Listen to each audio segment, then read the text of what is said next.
첫 시간 주님께 안녕하세요. 대강교회 오훈 목사입니다. 7월 20일 수요일입니다. 하나님 우리에게 주신 말씀은 잠언 10장 1절에서 16절입니다. 솔로몬의 잠언이라 지혜로운 아들은 아비를 기쁘게 하거니와 미련한 아들은 어미의 근심이니라. 불의의 재물은 무익하여도 공의는 죽음에서 건지느니라. 여호와께서 의인의 영혼은 줄이지 않게 하시나 악인의 소욕은 물리치시느니라. 손을 게으르게 놀리는 자는 가난하게 되고 손이 부지런한 자는 부하게 되느니라. 여름에 거두는 자는 지혜로운 아들이나 추수 때에 자는 자는 부끄러움을 끼치는 아들이니라. 의인의 머리에는 복이 많아 악인의 입은 독을 머금었느니라. 의인을 기념할 때에는 칭찬하거니와 악인의 이름은 썩게 되느니라. 마음이 지혜로운 자는 계명을 받거니와 입이 미련한 자는 멸망하리라. 바른 길로 행하는 자는 걸음이 평안하려니와 굽은 길로 행하는 자는 드러나리라. 눈짓하는 자는 근심을 끼치고 입이 미련한 자는 멸망하느니라. 의인의 입은 생명의 샘이라도 악인의 입은 독을 머금었느니라. 미움은 다툼을 일으켜도 사랑은 모든 허물을 가리느니라. 명철한 자의 입술에는 지혜가 있어도 지혜 없는 자의 등을 위하여는 채찍이 있느니라.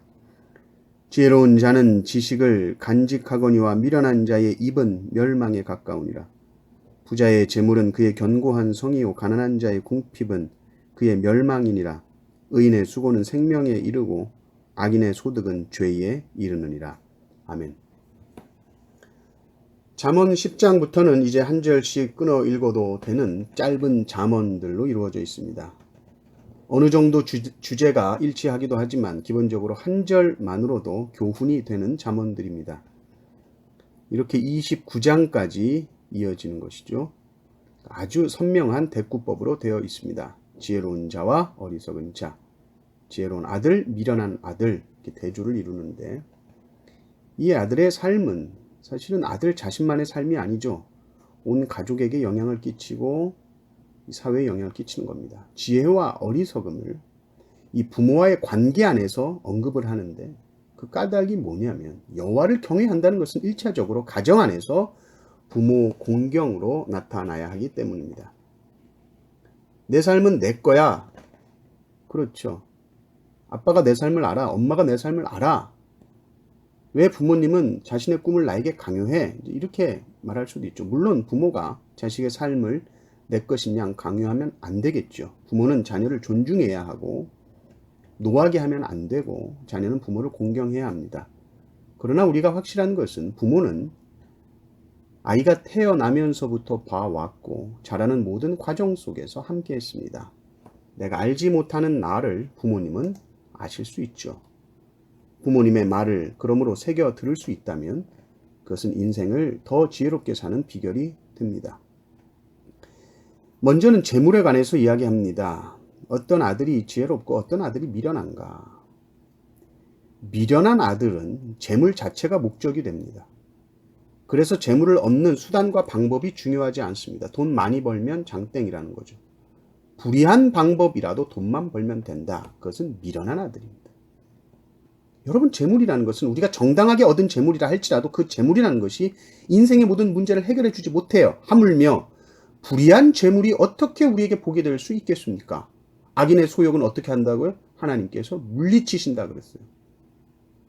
또한 재물에 관련해서 지혜로운 아들은 손을 게으르게 하는 자가 아니고 부지런한 자입니다. 근면하게 재물을 모으는 아들이죠. 성실하게 일하면 부하게 된다. 이것은 일반적인 법칙입니다. 물론 예외도 있을 수 있습니다만은 결코 인생이 그 예외를 따라가면 안 돼요. 일반적인 것을 따라가다가 예외적인 복을 누릴 수도 있는 것이지, 예외적인 복만을 생각하고 한탕주의로 살아가면 게으르게 될 수밖에 없다는 것입니다. 4절 5절을 보십시오. 손을 게으르게 놀리는 자는 가난하게 되고 손이 부지런한 자는 부하게 되느니라. 여름에 거두는 자는 지혜로운 아들이나 추수 때에 자는 자는 부끄러움을 끼치는 아들이니라. 또 이제 6절부터 보면 말에 대한 이야기가 쭉 나옵니다. 14절까지 이게 다 말과 입에 대한 이야기고요. 15절, 16절을 보면 또 재물에 대한 이야기가 이제 잠깐 나오고 마치는데요. 이제 말에 대한 이야기를 한번 봅시다. 악인의 입을 보니 악인의 입은 독을 머금었다. 이렇게 나옵니다. 그래서 입을 열면 독이 나온다. 독이 나오면 그 말을 듣는 상대방은 어떻게 되겠어요? 독을 맞는 거, 독침을 맞는 거예요. 그럼 어떻게 됩니까? 상처를 입고 잘못하면 죽게 되겠죠. 11절에 또 악인의 입은 독을 머금었다. 이 얘기가 이제 반복해서 나오고 있습니다. 반면에 의인의 입술은 어떤가? 생명의 샘이다. 구체적으로 어떤 입인가 봤더니 12절에 보니까 모든 허물을 가리는 입. 그래서 사랑의 입 이렇게 나오죠. 11절 12절을 한번 읽어보겠습니다. 의인의 입은 생명의 샘이라도 악인의 입은 독을 머금었느니라. 미움은 다툼을 일으켜도 사랑은 모든 허물을 가리느니라. 죽이고 살리는 것, 죽이는 말, 살리는 말 있다는 거죠. 우리는 말이 얼마나 힘이 있는지를 알아야 합니다. 죽이고 살리는 것이 새치 혀에 있습니다. 보십시오. 의인의 말은 생명이요, 악인의 입은 독, 죽음입니다. 그런데 그 의인의 마음과 악인의 마음 속에 뭐가 있는 거 봤더니 의인의 마음 속에는 모든 허물을 가리는 사랑이 들어있고 악인의 마음 속에는 미움, 다툼을 일으키는 미움이 그 속에 들어있습니다.